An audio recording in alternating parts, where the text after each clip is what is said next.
Gregg is the new Charleston City Council member for District 1 after capturing 69% of the vote on Tuesday night in the special runoff election for District 1.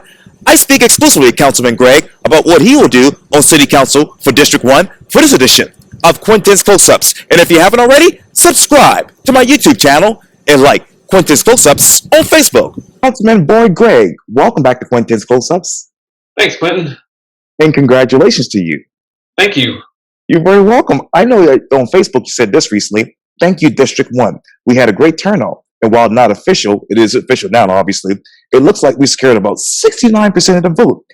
Boy, let me ask you this. What does 69% of the vote tell you about the future of District 1? Well, I think the most important thing is I think during the campaign we spoke to the things that people cared about in District 1, specifically infrastructure. That's really what I focused my campaign around. I think that's at the forefront of everyone's mind, particularly as we deal with the growth, expanding up the Peninsula, and the flooding issues we have to deal with downtown. So infrastructure, that's what I talked a lot about. I think some people got tired of hearing that word, but it's important. It's important for the city of Charleston for us to maintain our quality of life as we grow. You can maintain that quality of life with infrastructure. I didn't hear the question. You broke up there for a second. Oh, sorry. I got this notification on my Apple laptop. I'm so sorry. Right. How do you maintain that quality of life with growth? Well, I mean, that's where infrastructure has to come in. I mean, the infrastructure is required to as we build out these communities, you have to have the infrastructure there both before the growth comes, but also as we grow larger, you continue to have to expand and build out. So, yeah, it's a balancing act, certainly. But I think, as I talked about during the campaign, I've worked with municipal governments for 20 years. I see what happens when we can do things well, when we maintain infrastructure and we build our infrastructure well. I've also seen what happens when we don't, and the negative consequences of that. And so, that's near and dear to my heart because I've seen what happens to communities if we don't prioritize that. Now, with the Calhoun Peninsula, Boyd, how much has that area grown by in the past 5 years? Well, I can tell you specifically 10 years, because if you look at the census from 2010, the Calhoun Peninsula, let's just take District 1. We had about 10,000 people in District 1 in the 2010 census. In the 2020 census, I'm sorry, 17,500. So we added 7,500 residents to what was 10,000. I mean, not quite doubling, but that's a lot of growth. Oh, yes, absolutely. Now, what was that projected percentage for District 1, 5-10 years ago? I don't know what the projections were for that. I would say that, if you look back to 2010 when we were dealing with the housing crisis, I would doubt that anybody could have predicted that we would have grown as fast as we did, and particularly with the influx of people coming in from out of state. I mean, obviously Charleston and District 1 are a very, very popular place to live. Yes, indeed. And you also said this too. We talked about things that the district, you also said this too. I'm so proud of the message of the campaign. What will be your message on City Council? Well, I guess the first thing was, again, we talked about infrastructure. We talked about really the community as a whole. I think we stayed out of the partisan politics. Joe Riley used to have a saying that there really just wasn't a lot of room for partisan politics in local government, and he's right. And so we tried to stay out of that and just focus on the things that City Council and the City of Charleston's government can do well to benefit the citizens here. So that's really what I tried to focus on, and I think it resonated well with the community and with the votes. And I usually see Mr. Riley almost every day on Broad Street when I'm walking up and down Broad Street, and he's doing well, by the way, so I want to let the viewers know that. But what are the things that the City Council should be focused on right now? Well, public safety, number one. Obviously that's the most important thing that our city government does. and it's the thing we will spend the most amount of money on every year, as it should be. That's making sure we have our police department is adequately staffed and resourced, and similar with the fire department. To me, that's the number one priority every year. If we look at Charleston, I think we have some unique challenges in that not only do we have the citizens that live here, but this being a tourist destination, 7.5 million people come into the peninsula every year for tourism. And so not only are police officers and fire department staff are tasked with protecting the people that live here, but also this great number of people that want to come visit our wonderful city. And that's an additional workload. So that's the number one priority. That was the first part of the question. Again, second, I'll talk about infrastructure. Making sure that we can get to the hospital without having to pass through floodwater. Making sure that we have our roads and streets are well maintained and repaired. So those are the things that again are really the things that I think are the top two priorities for the city government and city council. Speaking of which, the seawall. I know that there's a plan to build a 1.1 billion seawall around much of downtown Charleston, and the plan is leaning towards relying on concrete structures, although many would like to see the United States Army Corps of Engineers include less intrusive that is, solutions such as livable and living shorelines and enhanced marshes. Right. If a seawall keeps the water out, Boyd, doesn't it also keep the water in? Yeah, so this is where we get into the sort of the technical minutia of and it's actually something that as an engineer I'm fairly familiar with. So I could probably go into great depths, but I doubt it would resonate well with the people watching this podcast. So that, as you know, we have some big flood tunnel systems in downtown Charleston right now. Currently, they're building the pump station for the Spring Fishburne tunnel system that will pump out a lot of the water that causes flooding on the crosstown. We have the Market Street tunnel that pumps water out of the market area. There's another very large project that has gone through preliminary design called the Calhoun West project. And when you look at the impact of that on the peninsula, it's significant. It's much larger. That project would alleviate flooding in a much, much, much larger percentage of the peninsula than any of these other projects by themselves. And so to me, if we look at I'm going to say nuisance flooding, that's not the correct word. It's not a nuisance. It's a significant problem. But the flooding that we experience on a regular basis, the 76 king tides we experienced in 2021, that's a project that could impact that much more than a flood wall, for example. The flood wall is going to potentially hold out the storm surge from a 50-year storm event, hurricane, but it's unlikely to help us with these daily or weekly flooding events that we're dealing with when we have a high tide and it rains. And so, to me, we need to focus our energies on those things right now. And then as far as the flood wall goes, I think we've got to study that a little bit more. I am not convinced that's where we should be spending our money or our energy right now. With the seawall, do you believe the water that it is will come to the storm drain and the creeks that's going to hold the water in? Well, there are ways to mitigate that. There are valves you can put on the pipes, but if you look at the historic maps of the storm drain system in Charleston, I mean, there are thousands of pipes underneath these city streets. I don't think people realize if you went and dug a hole in King Street that was 10 feet deep, you would see pipes and wires everywhere. It's a tangled mess of infrastructure that again supports the city, but I don't know if you can block off all of those and fix all the places where the water might come backwards. So there are ways to mitigate that with engineering and with equipment, but specifically, I don't know what the exactly what the solution would be right now.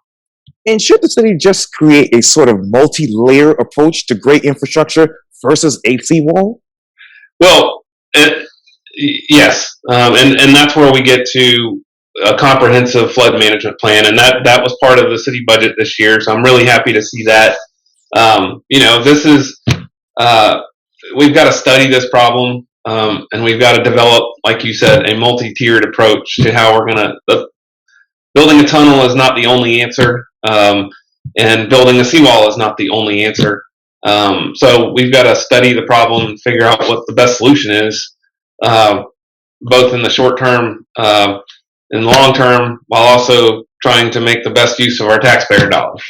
And I know the 8-mile, 12.8-kilometer project would include a wall rising 8 feet, 2.5 meters above tide flood levels. This plan includes dozens of gates that would close and block off roads, streams, and walkways when a storm approaches. Pumps will push out water when the gate closes. Well, will displaced water just flood James Island and West Ashley even more with this? No, I mean, we've got a big basin that we can pump that water to, right? You pump it out into the harbor, and it's going to go. Not going to impact the level of the harbor with the amount of water that we're pumping out.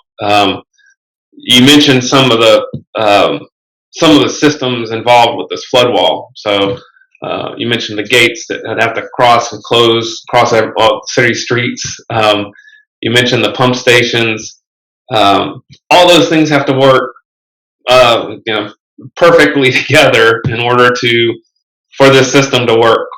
If those elements fail, if a gate doesn't close, if a pump station fails, we have a bathtub. And so that's also my concern. I've seen some of these flood wall systems along the banks of the Ohio River and the Mississippi River through my work as an engineer, and I've seen quite a few of them that don't work. The gates are the motors have frozen up and nobody maintained them, and so when called upon to do the job, they're not going to work. And my concern for us in Charleston is particularly with the salt air. Anybody who puts anything metal outside, you're going to quickly realize that motors and gates and pumps and things rust very quickly, and so the maintenance associated with that system would be significant. Yes, sir. That brings me to my next question, Councilman. Do you believe that this seawall will create a massive bird bath? Well, I mean, if it doesn't work, if these other elements don't work, then yeah, it would be a bathtub. So again, pumps. You got the pump stations that have to pump the water out. You've got the gates that have to block the water from coming in, as well as the wall. And so, certainly, if the pumps don't work, then the water isn't going to go out on its own until the tide or the storm event recedes. And how could the city celebrate the Dutch dialogues but totally ignore most of their recommendations? Well, again, I think that's where we've got to get back to studying the problem specific to our city, and this comprehensive flood management plan. I think is we can develop that in context of what went on with the Dutch dialogues, but again, I'm not convinced that the seawall is the answer right now. I think the other thing that I would just say about the seawall is we've got a city and we derive a significant amount of our economic output through tourism, and walling off the waterfront in this city would likely have a detrimental impact on tourism. So that's my other concern is, are we shooting ourselves in the foot with regards to our tourism industry by blocking off the waterfront with a flood wall? And does the city, that is, need an integrated, comprehensive water management plan with a groundwater assessment first? Can you repeat that? I'm sorry. Yes, sir. Does the city need an integrated, comprehensive water management plan with a groundwater assessment first? Well, that's part of what's in the city budget this past year. I mean, they in the 2022 budget there is the comprehensive water management plan. So when I say comprehensive flood management, that's the same thing as the Okay. whatever they're referring to it as the comprehensive flood man. What did you call it? The comprehensive. Yes, sir. It's a comprehensive water Yeah, plan. yeah. Yes. That's what I'm referring to. Okay. So Okay. yeah, I mean, groundwater is I guess part of that, but not as significant here in Charleston. We've got groundwater 8 feet below the surface of the city streets. So certainly something that has to be evaluated. Yes, sir. And let me turn over to development. Where do you want equitable economic development in District 1? Equitable economic. So what do you mean by that? I guess. Yes, sir. Economic development that will serve everybody.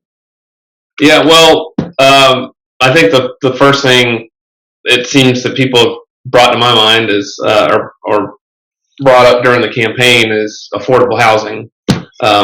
We clearly have a supply issue in Charleston, and we talked about this the last time you and I were had our discussion. And I was so sick that day. And the only way to fix this imbalance in supply and demand is we got to bring more supply to the market. Unfortunately, for some people, that really means we've got to bring more density. That's a 4-letter word in a lot of people's vocabularies, but we've got a lot of people moving here. We do need density. Everybody can't live in a single-family home across District 1 or across the region, or we won't have enough housing units that would make things affordable for our police, firefighters, or teachers. So that is important, that we do have a mix of housing development. We've got to look at our zoning. We need not just apartments, but we need opportunities for duplexes and triplexes, things that could bring a balance of housing to District 1 that would allow for more density. Do you support more multifamily housing at exorbitant rental rates on Daniel Island? Well, I think this is where the market sort of determines what exorbitant is. Again, I go back to the supply and demand issue. I live just down the street from an affordable housing development. I think that's been a fairly successful unit. It's at the corner of Seven Farms Drive and Daniel Island Drive. The new apartments that are being built right now, I don't know exactly what exorbitant rents are, but again, I think the market determines rental rates. So unless we bring more, I'll go back to that supply issue. Unless we bring more supply to the market, rates are going to continue to go up. And what are those rates right now?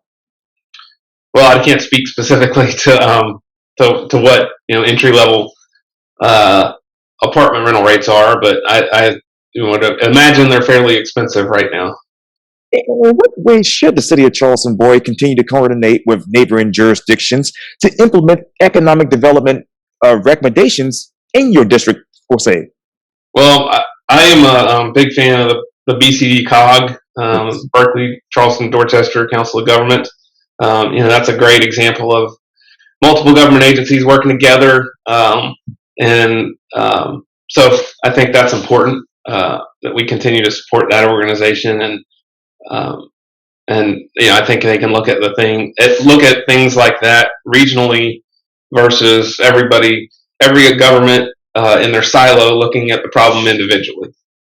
And how would you advocate for strategies to improve flow and safety of traffic in heavily congested highways and roads, such as Clemens Ferry Road, including the installation of advanced traffic control devices and other methods that can fit within the existing right-of-ways and that prioritize, that is, walkability and the preservation of natural and cultural resources?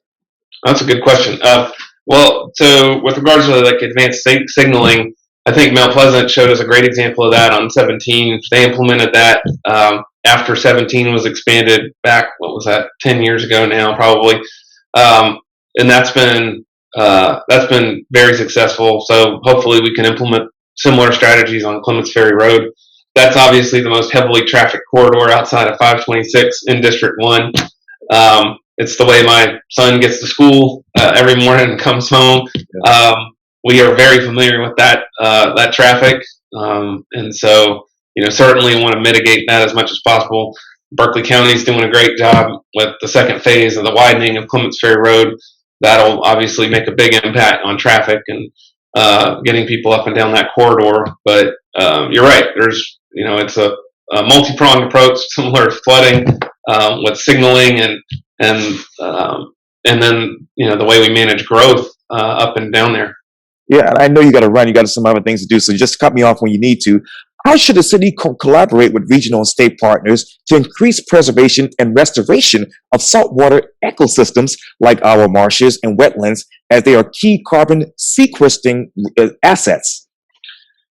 Well, I think we've done a good job of that in South Carolina. I have been to a lot of states where I think they waited for the problem to get really bad. I mean, look at the Chesapeake Bay, for example. I'm very familiar with that from a water quality standpoint with my work in the wastewater treatment industry. Chesapeake Bay had horrible water quality before anybody really realized it was an issue, and now due to regulations on everything from runoff from farms to wastewater treatment discharges, the water quality is improving. So it's important that we recognize the problem early, that we don't let development run wild, or we don't pave over our wetlands, because then we sort of pass the point of no return, and the mitigation becomes so much more expensive. So I think it's again, I go back to that balanced approach. We clearly need more housing, more development to bring more affordable housing to our region, but we do have to do that in the context of we live in a great coastal city with incredible natural resources, and everything from wetlands to marshlands to our saltwater marshes to oyster beds help to maintain our water quality in the area, in the harbor, and up and down the intercoastal waterway and the riverine areas. So again, I think it's just something that we've got to make sure that we are being good stewards of our natural resources and where we live. And I think, again, for the most part, development has done that. DHEC's done a good job of making sure that our natural resources are protected, and that's largely who's responsible for approving some of the coastal development and how that works. So that's a long-winded answer to your question, I guess. No worries. How do you further limit fill and build construction methods in areas vulnerable to future flooding and potential, as you just mentioned, marsh and that migration? How do you limit the development? Yes, sir. Limit fill and build construction methods. I don't know that you can. I mean, you look at. I think we look at our private property rights, and you can't. If somebody owns a parcel, you can't tell them they can't build on it. But I think you can allow development in an environmentally responsible manner. So I consider myself a conservationist. I am very proud of my work as an engineer in protecting water quality and public health. But I grew up hunting and fishing down here in the Low Country and our wetlands, and still do that today. And so I guess it's something that I do want to make sure we do whatever development does occur in the city and in District 1, it's done in an environmentally responsible manner. And how should the city board create a dedicated funding system or funding stream, should say, for affordable housing development, do zoning, and other planning tools? I'll be honest, I don't know the answer to that question.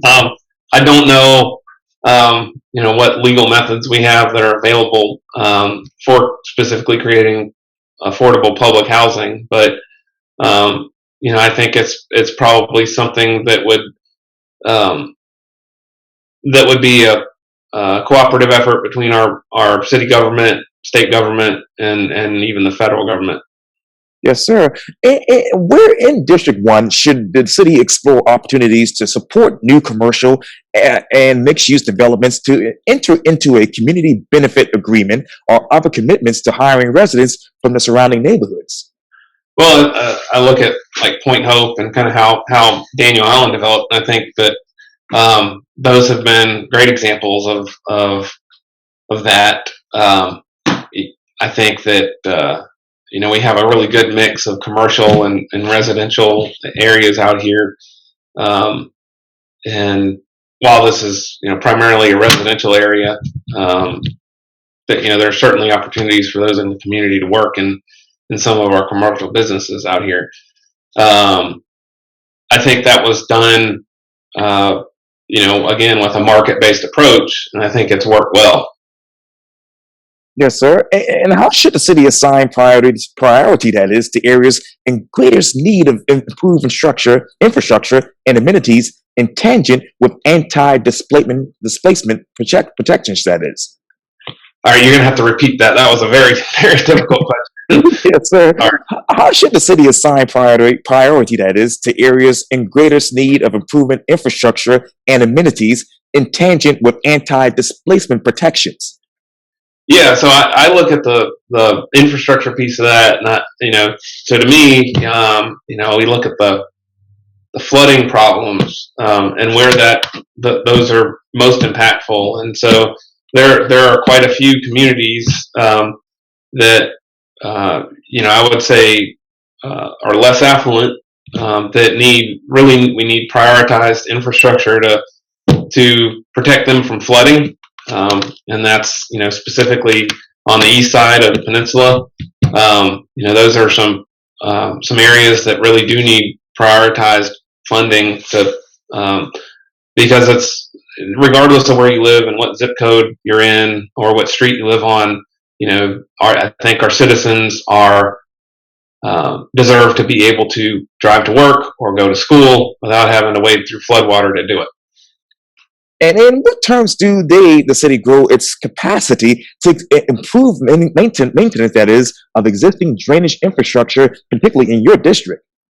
Yeah, that's clearly you look at the sources of what funds our city government, and those are property taxes, number one. Number two are business licenses, and then three is parking. I mean, that's where we get the majority of our city revenue comes from those three things. So as we build out the Kenai Peninsula, and that's really where a lot of the projected growth for the city is going to come from. That's obviously going to result in increased property tax revenue, and that money should be set aside for some of that money should be set aside for infrastructure development. And let me ask you, how should future increases to maximum residential densities be conditional within the zoning code so that certain percentage of new units would be reserved for affordable housing in District 1? Well, there's already that's already part of the zoning process, and so at least with the PUDs for Point Hope and Daniel Island, and that was part of the approval of those planned unit developments. And so I think we already have mechanisms in place that are doing a good job of allowing for that. And let me talk to you, obviously, about what else do you want to do when you get on Charleston City Council? Yeah, I mean, again, I keep going back to infrastructure. That's something that's near and dear to my heart. That's the thing I'm going to try to focus on.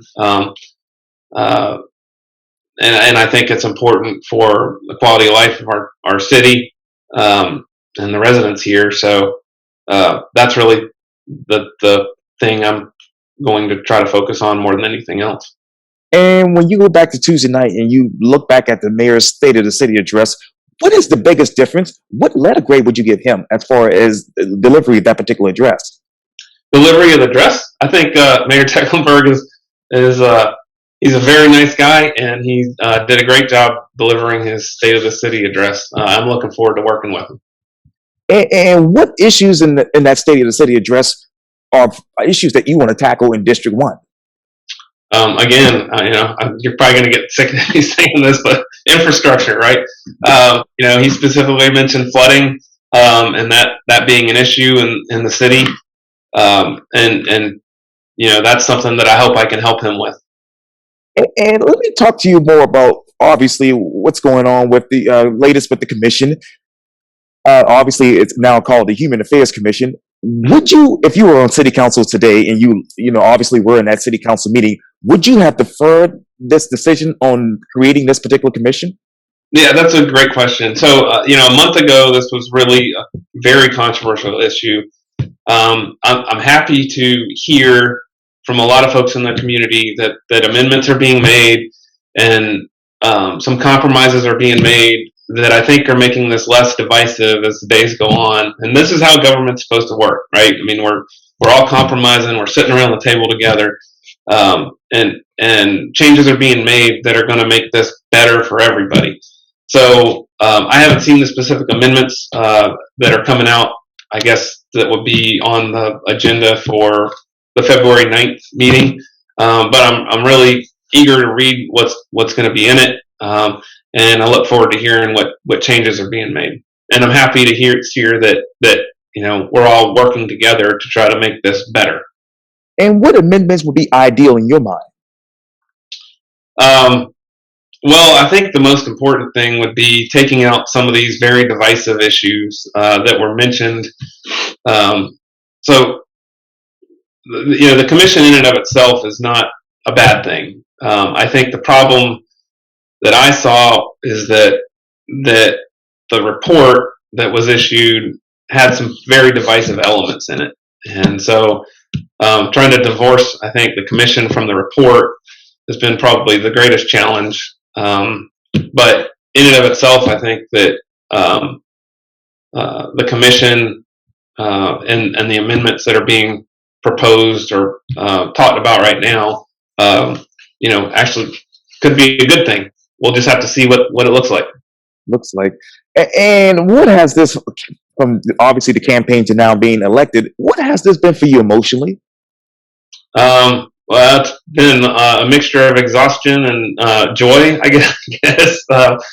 I think back to like November when we the team of folks that were supporting me encouraged me to jump in, and was a little bit overwhelmed, and then sort of got my feet up underneath me and figured out kind of the path to that we were going to take to try to win, and then executing that, and then getting to January 11th, and hoping for that 50%. But I guess in my head, I pretty much knew that was going to be impossible with 5 candidates. But then 2 more weeks of campaigning, and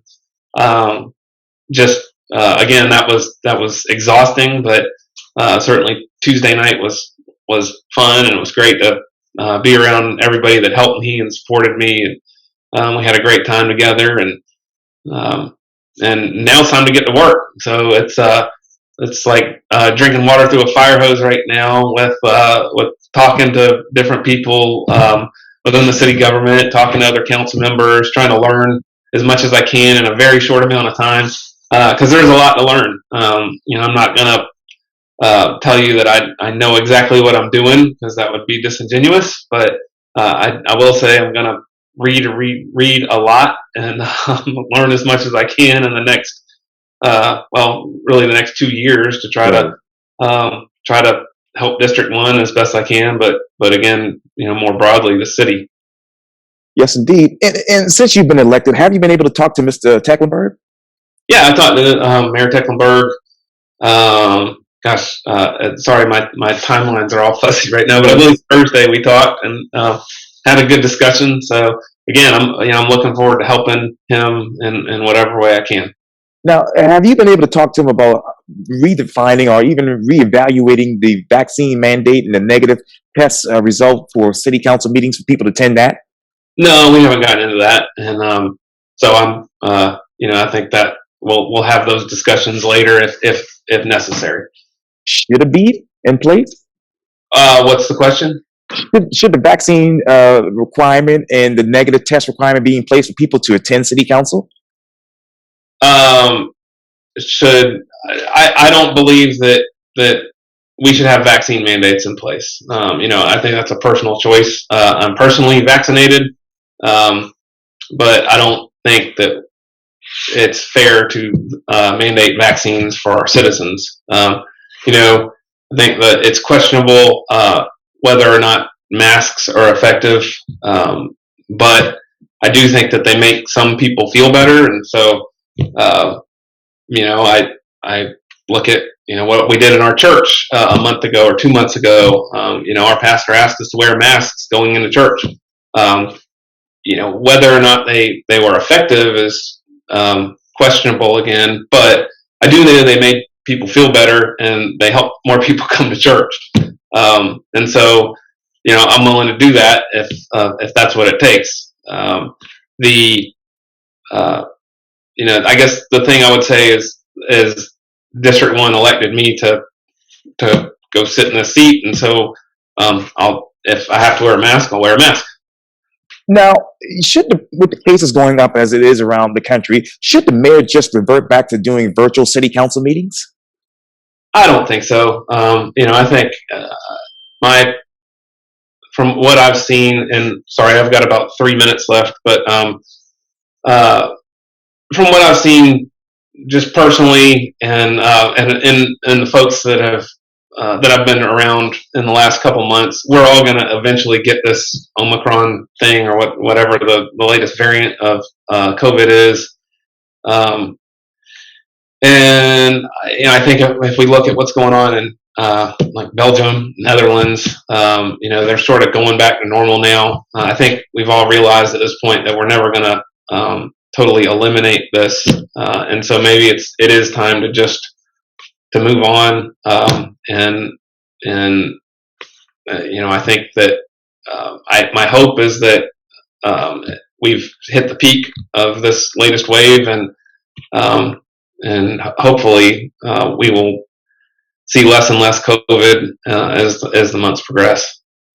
Councilman Gregg, thank you so much for your time, and again, welcome back to Quintin's Close-Ups. Thanks, Quintin.